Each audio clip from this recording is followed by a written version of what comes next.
आज़ाद कश्मीर में security forces जब से दाखिल हुई हैं उसके बाद से ताकत के इस्तेमाल को तरजीह दी जा रही है।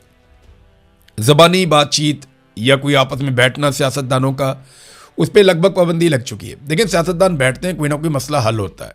लेकिन मैं आपको बार बार बता रहा हूँ कि जो फोर्सेस हैं वो लगातार स्ट्रेट फायर करती हैं, लोगों को ज़ख्मी किया जाता है, लोगों को मारा जाता है और टॉर्चर भी किया जाता है, लोगों की गिरफ्तारियां हो रही हैं, उनकी इमलाक को नुकसान पहुंचाया जा रहा है। ये सब कुछ इसलिए है कि इंतशार फैलाया जाए, ये सब कुछ इसलिए है कि लोगों को इश्तियाल दिलाया जाए और फिर आज़ाद कश्मीर के अंदर अपने मकासद पूरे किए जाएं। ये जो 12 नशिस्तें हैं ये मिलिट्री एस्टेब्लिशमेंट और नून लीग ने अपनी रेड लाइन बना ली है, क्योंकि वो ये जानते हैं कि इन्हीं 12 सीटों की मौजूदगी में वो आज़ाद कश्मीर में अपनी हुकूमत कायम करने के काबिल होंगे। इसके बगैर वो अपनी हुकूमत कायम करने के काबिल भी नहीं रहेंगे। देखिए, अभी मैं बात कर रहा था CCD वाले केस की। इसमें एक चीज़ हमें ध्यान में रखनी पड़ेगी कि जिस मुल्क में मिस्टेकन आइडेंटिटी में बंदे मार दिए जाएं कि जनाब पता ही नहीं चला गलती से मार दिया, और ये खबरें आलमी सतह पे छपें, वहाँ पे कौन सियाहत लेकर आएगा, वहाँ पे कौन सरमायाकारी लेकर आएगा? इसके खिलाफ आवाज़ उठानी चाहिए और ये हरकतें बंद करनी चाहिए। अदालतों का वजूद पाकिस्तान में ख़त्म हो गया है। पुलिस मुकाबलों में और जाली पुलिस मुकाबलों में लगातार बंदे मारे जा रहे हैं। दहशतगर्दी पाकिस्तान में बढ़ती चली जा रही है, कम होने का नाम ही नहीं ले रही। तो ये सारी चीज़ें अगर आप प्लस माइनस करके देखें तो पाकिस्तान खसारे में जा रहा है। और उसका जिम्मेदार कौन है? पाकिस्तान की मुसल्लत करदा हुकूमत। और इसको मुसल्लत किसने किया? फील्ड मार्शल आसिम मुनीर ने, अपने मफाद के लिए। देखें ना, उन्हें ही फ़ायदा पहुंचा है ना, पाकिस्तान को तो नुकसान ही हुआ। पाकिस्तान की तो मईशत गिर गई, पाकिस्तान की सरमायाकारी ख़त्म हो गई, पाकिस्तान में दहशतगर्दी बढ़ गई, पाकिस्तान के हालात ख़राब हो गए, सियासी अदम इस्तेहकाम हो गया। पाकिस्तान के साथ तो बहुत बुरा हुआ, लेकिन फील्ड मार्शल आसिम मुनीर के साथ तो अच्छा हुआ ना, उन्हें 5 साल मजीद नौकरी मिल गई। और उसके साथ साथ फील्ड मार्शल आसिम मुनीर को इस्तिस्ना भी मिल गया कि ताहयात अगर वो कुछ जुर्म करें तो उन्हें कानून नहीं पकड़ सकता। तनख्वाहदार तबके के हवाले से नाजरीन ये दावा किया गया कि उनका टैक्स कम किया जाएगा, लेकिन हकीकत क्या है ये आप देख लीजिए। रवा माली साल तनख्वाहदारों से 655 अरब रुपए जमा किए गए, जबकि आइंदा बजट में 700 अरब वसूल किए जाएंगे। ये ना आम आदमी को पता ही नहीं है उनके साथ क्या हो रहा है। ये आपकी जेब का एक सुराख बंद कर रहे हैं ना, तो 4 मजीद सुराख आपकी जेब में पैदा कर रहे हैं। ये आपका खून पसीना निचोड़ लेंगे। और याद रखिएगा, 1 से 2 साल अगर ये हुक्मरान मजीद रहते हैं और इन्हीं पॉलिसियों पे काम करते हैं और पाकिस्तान में सियासी इस्तेहकाम नहीं आता, तो पूरा पाकिस्तान वो कीमत चुकाएगा जिसका हम कभी अंदाज़ा भी नहीं लगा सकते। ये मईशत को पूरी तरह निचोड़ के रख देंगे। ब्रेन ड्रेन बहुत बड़े पैमाने पर हो रहा है। इमरान खान साहब की बहनों का एक मुवाक्किफ भी आया, ज़रा वो भी मैं आपके सामने रख देता हूँ। और उन्होंने कहा जी कि हमें इत्तला मौसूल हुई है कि 15 जून को इमरान खान को एक बार फिर पिम्स अस्पताल मुंतकिल किया गया। हमें बैरिस्टर गौर की ट्वीट के ज़रिए से मालूम हुआ। जो जारी किया गया है तिब्बी रिपोर्ट, हम उसको मुस्तरद करते हैं अस्पताल इंतज़ामिया की जानिब से। माजी में भी मशकूक दावे ये इदारा कर चुका है कि इमरान खान की बिनाई 90% बहाल हो चुकी है। बाद में जब उनके वकील अडियाला में मुलाकात के लिए गए तो इमरान खान साहब ने इस दावे को मुस्तरद कर दिया, जी मेरी जो नज़र है वो बहाल नहीं हुई। एक बुनियादी सवाल अब भी जवाब तलब है, इमरान खान को 5वें इंजेक्शन की ज़रूरत क्यों पेश आई?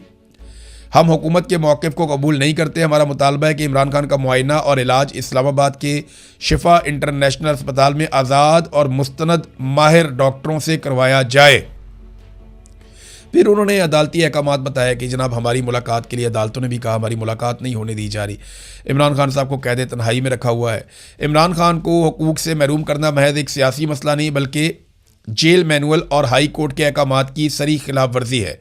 जेल मैनुअल के मुताबिक इमरान खान दर्ज झेल हकूक़ के हकदार हैं।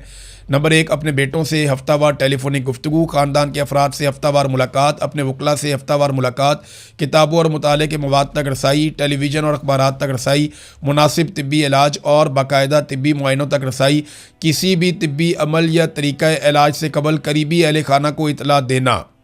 इसके अलावा जो हाई कोर्ट के अहकामात हैं उसके मुताबिक वो ये बताती है कि इमरान खान को अपने बेटों से टेलीफोन पर बात करने की इजाज़त दी जाए। ये हाई कोर्ट ने बाकायदा अहकामात दिए हुए हैं और मुलाकातें भी करवाई जाएँ। और 6 दोस्त जिनमें पार्टी नुमाइंदगान भी शामिल हों हर जुमेरात को उनसे मुलाकात कर सकते हैं। लेकिन इमरान खान साहब की मुलाकातें बंद हैं। उनकी बहनें जो है वो मुतालबात कर रही हैं, पार्टी जो है वो मुज़ाकरात कर रही है हुकूमत के साथ, और हुकूमत जो है वो अब उनका मजाक उड़ा रही है। नाज़रीन, शहबाज शरीफ साहब ने ट्वीट किया और उस ट्वीट में 8 लोगों को मेंशन किया, यानी 8 लोगों को वो ट्वीट टैग किया कि ये 8 लोग हैं जिनकी वो खुशनुदी हासिल करना चाहते हैं। ये जो जंगबंदी हो रही है ईरान और अमेरिका के बीच में, तो पराई शादी में अब्दुल्ला दीवाना, वो कैसे मैं बताता हूँ आपको। शहबाज शरीफ ने जो टैग किया वो ट्रंप को किया, नायब सदर अमेरिका के जेडी वेंस उनको किया, मार्को रूबियो को किया, स्टीव विटकॉफ के एक अकाउंट को किया, फिर स्टीव विटकॉफ के दूसरे अकाउंट को किया। तो पहले 5 अमेरिकी अकाउंट्स को उन्होंने टैग किया। फिर बारी आती है ईरान की, यानी ईरान को प्रायोरिटी नहीं दी और ये भी नहीं देखा कि सदर ट्रंप को अगर आपने पहले किया तो फिर आप दूसरे नंबर पे ईरानी सदर को करें, फिर आप अगर जेडी वेंस को करते हैं तो फिर आप कालीबाफ को करें, फिर आप मार्को रूबियो को करते हैं तो फिर आप इराकची को करें। जो तरीकाकार था वो तो ये था, लेकिन 5 अमरीकियों को पहले रखा और 3 ईरानियों को बाद में रखा, जिनमें ईरानी सदर, कालीबाफ और इराकची, ये तीनों थे। अच्छा, अब इनों में से किसी ने भी इसको रीट्वीट नहीं किया। जब मैंने इसको देखा उस वक्त तक किसी ने भी शहबाज शरीफ के ट्वीट को रीट्वीट नहीं किया, हालांकि इनको मेंशन किया गया। जब आप किसी को मेंशन करते हैं तो उसका मकसद यही होता है कि वो इस पर रिस्पॉन्ड करे या कम से कम वो देख ले, लेकिन किसी ने भी रीट्वीट नहीं किया शहबाज शरीफ के ट्वीट को। तो हमारी हालत वो है कि अपने घर के अंदर भूख है, बच्चे स्कूल नहीं जा रहे, बर्तन बिक गए हैं, कर्जे चढ़ गए हैं, पूरा कुंबा आपस में दस्तों गिरबान है, घर के अंदर खाना जंगी लगी हुई है, एक दूसरे का सर फाड़ रहे हैं, नफरत की आग लगी हुई है, हर कोई घर से भागना चाहता है, मगर चौधरियों के बीच में सुलह हो रही है, हमें बहुत मज़ा आ रहा है। यानी अपने घर के अंदर भूख नाच रही है, अपने घर की हालत ये है कि कर्जे चढ़ रहे हैं, अपने घर की हालत ये है कि कोई चीज़ सही तरीके से नहीं हो रही, तरतीब के साथ कुछ नहीं हो रहा। और बेगानी शादी में अब्दुल्ला दीवाना, बस इसी को बोलते हैं। ये कहावत एग्जैक्टली पाकिस्तान के जो हुक्मरान हैं उनके ऊपर सादिक आती है। नाज़रीन, 28वीं आइनी तरमीम की तैयारियां तकरीबन मुकम्मल हैं और एस्टेब्लिशमेंट किसी भी वक्त इसका मतन जो है वो सियासतदानों के हवाले कर सकती है।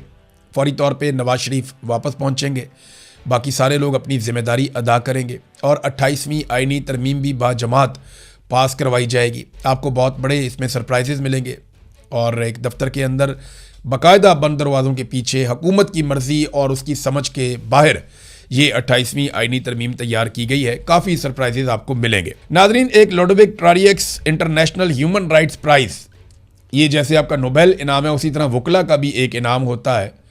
जो स्ट्रगल करने वाले, इंसानी हकूक़ के लिए आवाज़ उठाने वाले वकला को बैनुल-अक़वामी सतह पे उनको एक पहचान दी जाती है, उन्हें एक एवॉर्ड से नवाजा जाता है कि ये वो वकला हैं जिन्होंने आगे बढ़ के इंसानियत की खिदमत की और इंसानी हकूक़ के लिए बेहतरीन आवाज़ उठाई। जैसे नोबेल इनाम है उसी तरह ये वकला का एक बहुत बड़ा इनाम है।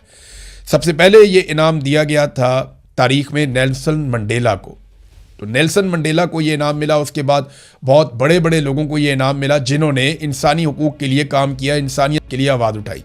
और इस साल ये अवार्ड पाकिस्तान के हिस्से में आया है और पाकिस्तानियों को इसके लिए मैं बहुत मुबारकबाद दे रहा हूँ। ये बहुत बड़ा एजाज़ है हमारे लिए कि ईमान मज़ारी और हादी अली चट्ठा, उन्हें मुश्तरका तौर पे फ्रांस से ये अवार्ड दिया गया है, उन्हें इस अवार्ड से नवाजा गया है। तो ये पाकिस्तान के लिए एक मुस्बत पहचान है कि ये पिसे हुए तबकात के लिए आवाज़ उठाते हैं और आज वो दोनों जेल के अंदर बंद हैं। ये हमारी हुकूमत की पॉलिसी है। तो नाज़रीन, अब तक के लिए इतना ही। अपना ख्याल रखिएगा, अपने इस चैनल का भी। अल्लाह हाफ़िज़।